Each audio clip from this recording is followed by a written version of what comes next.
Alright, I'm gonna be doing a little first impressions on this thingy right here. I've had it for about 2 days now. I'm gonna start off how I usually do, talking about the general construction and stuff, and then go into balance and comparisons with other Balisongs, and like an explanation of some of the balance quirks of this Bally. So let's go like just straight moving on to the construction and how it's built. It's obviously built really well. Everybody loves the way these things are tuned. I mean, they sound very nice. The construction does put in a lot of work when it comes to the sound because of this little speed channel. These two little speed channels on the inside of the handles definitely make it so it brings out that hollow noise that a lot of people seem to like. I think this Bally sounds really cool. But sound is never really my number one priority when it comes to Ballies, so that's kind of just like a plus that it sounds cool. I'm always here for the flipping. That's really why I buy Ballies. But yeah. Oh, I goofed that. Goof my combo. So moving on. Everything on this is generally nice. The Ultem feels really soft. It does have some air bubbles along the handles, and depending on which handle you look at, the air bubbles on the Ultem are worse. Let's see if I can get that in the video. It's kind of hard to see, but there's like a bunch of little air bubbles in one of the handles, and it looks a little goofy when you look really close at it. It kind of just makes the Bally look dirty, but it's not too bad. Moving on from that, also the Ultem isn't milled and reamed perfectly. One of these sides is a little bit flatter than the other on the pivot side, which is fine. I mean, this thing's like only $80. You can't really expect perfection out of it. And the tune is already good enough that kind of makes up for like the small QC aspects. I did have someone tell me that they got theirs and it came cracked. So I guess that's something to keep in mind. You don't want to get one of these when they come cracked, because that would be really upsetting. But the general like feel of everything is pretty nice. The scales themselves are a little bit wider than the channel, so you could feel the edge of the scales, which kind of feel a little gross right here, but it's nothing that will completely impede you from buying one of these.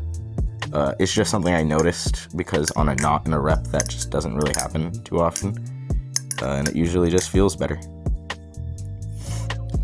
The finish on the aluminum itself is good. It's just a normal satin, slight gloss looking deal. My dogs are bothering each other outside. Yeah. Alright, moving on to, I guess, like the main pain point for me on this Bally. Because like this Bally is really cool, right? Let's get that out of the way. It's cool. It sounds cool. It has a good finish. It has decent hardware. It has like all of the qualities of a really cool Bally. And one that could be like, I don't know, really fucking good. I'm assuming other versions are better, but we'll get into that.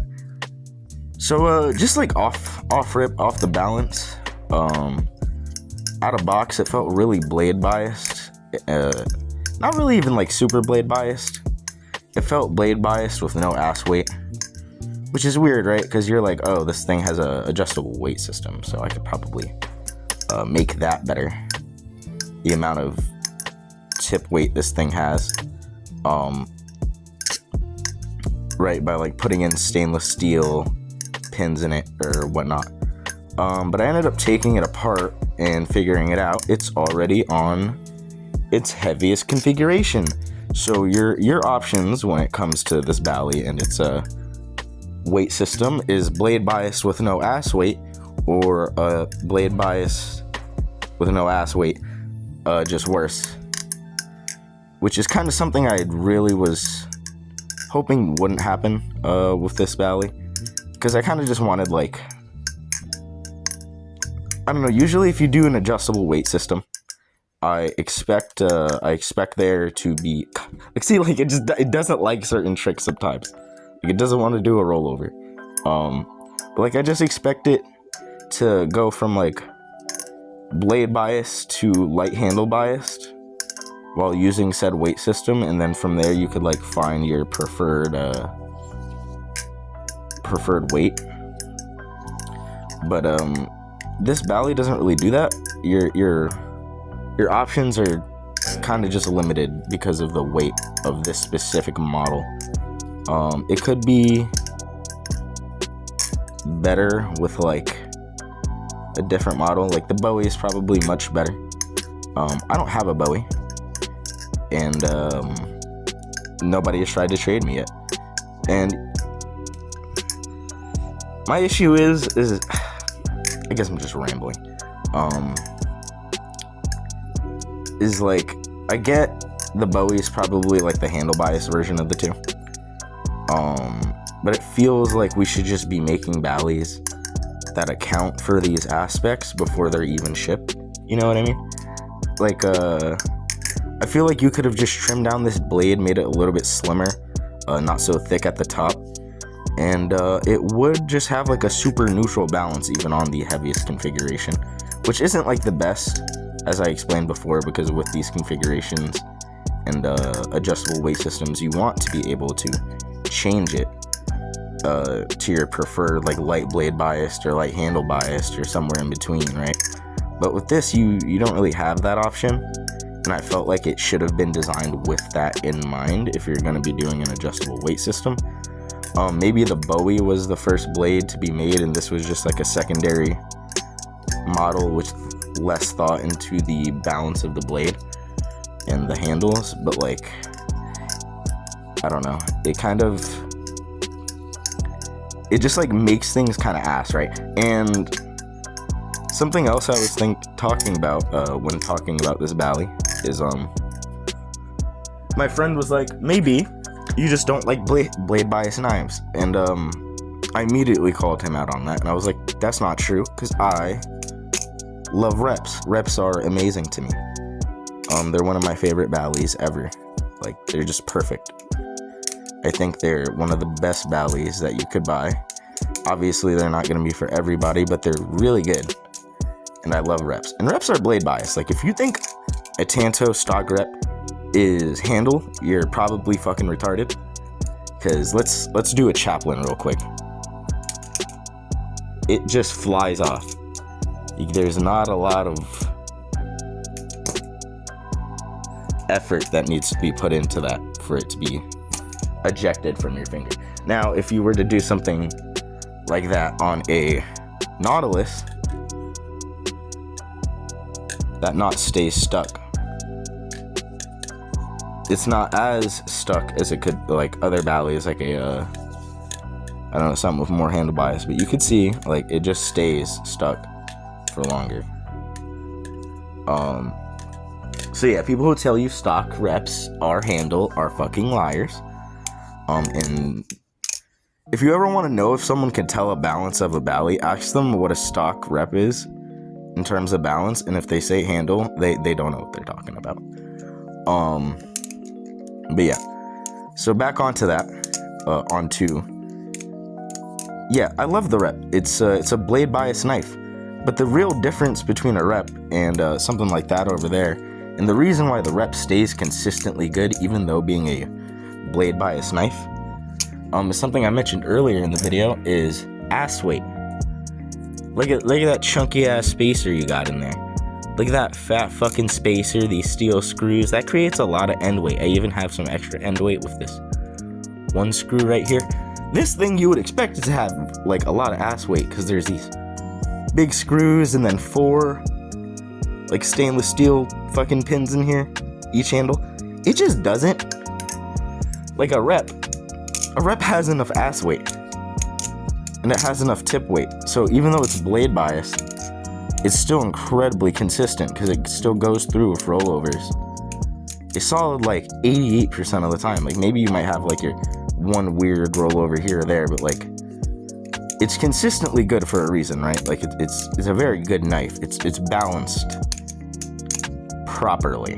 And when I flip my Refault, I'm like, man, this would just like be better with some ass weight. Like, it just wants to fly off at everything that you're doing. It doesn't like to stick on anything. It doesn't really like to do certain tricks. Like, it doesn't really like chatters. Like, it doesn't really like chatters, but because it has so much blade bias, it likes rev chatters. It's so weird. Like, it has some weird quirks to it. And, like, it just bothers me because I feel like most of this stuff, right, that I dislike about this Bally could be fixed by just putting more ass weight in it. And I don't know. I guess, like, buy the Bowie, right? Like, that should be on my mind. But, like, if you're designing a Bally with a weight system, I feel like that weight system should allow you to go from, again, slight handle to slight blade, depending on what you want. Not really your options being blade with no ass weight. Because then you think about, like, other stuff, right? Because I'm like, this is a rep. This thing was made, like, years ago at this point. We should just be taking design cues from shit like this and shit like a knot. Like, the reason why the knot is better than, like, straight up, like, no joke, I love the knot way more than this Bally. Main reason being the knot is, like, the most perfect, like, consistent flipper ever. It has, like, the right amount of handle, the right amount of blade weight. I would have cut myself if that was a real Bally because I wasn't paying attention. It has the right amount of handle, right amount of blade weight. It's literally just, it's not to be a squid glazer, because this isn't even a real knot. This is an arm shark knot. But, like, not to be like a squid glazer, but, like, this shit is perfect in a lot of ways. The only thing I dislike about the Nautilus is, like, it has tap sometimes. Mine doesn't have tap, but, like, they have tap sometimes, and I guess that gets people upset, and you end up, you know, being pushed towards valleys like this. These super glassy, nice vocals or whatever. It just sounds super nice, right? But then you're missing out on, like, the actual good flipping experience of a Bally that you're avoiding because you think it sounds like boo-boo garbage. But, like, it feels like this wasn't designed with flipping in mind. Does that make sense? It feels like it was designed with aesthetics and acoustics in mind. And the blade and, like, the balance is, like, a secondary factor. I know it seems like I'm just complaining a lot, but this is just kind of like my problem with most modern Ballys, is we've gone towards, like, a place with Ballys where nothing has enough ass weight. And things can be, I guess my point is, like, things can be blade biased, but have enough ass weight to make, like, a solid flipper. But then when you have things that come out and it just, like, I don't know, the tip weight to ass weight ratio is just so fucked, I guess. And, like, this isn't me just trying to shit on this Bally. This is just, like, a common issue I have with a lot of newer Ballys. Example, the Hydro and the Thai Kraken both have the same exact fucking issue, where we tried to make a Bally more neutral for no reason, and we took away ass weight from the ends, and it ends up making it feel worse overall, because end weight is not the true issue. It's just, like, this is a lot of me rambling. Again, sorry. But, like, ass weight isn't the issue. it's the balance in general that is the issue. Like, this shit kind of flips to me like a Prisma trainer or a Prisma V1 because it just lacks. But the thing is, the Prisma V1 is like better than this to me. Like, again, oh my god, I'm bitching a lot, but like, this is just this growing pains of the industry, I guess. Like, I just don't know how we're still going through this though, right? Because I feel like we should just know how to design a Bally in this day and age. Like, tip weight, ass weight, make it even, do it right.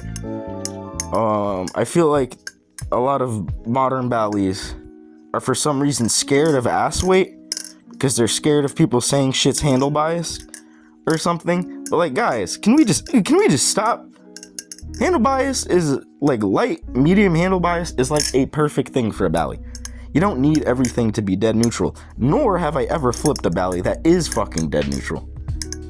Like, this isn't even neutral. It still has like blade weight, and it's still like it still kind of goes in one direction in terms of weight. I've never had anything be dead neutral. I say like the closest thing was like the Squiddy AL, and that flips better than this because it still had fucking end weight.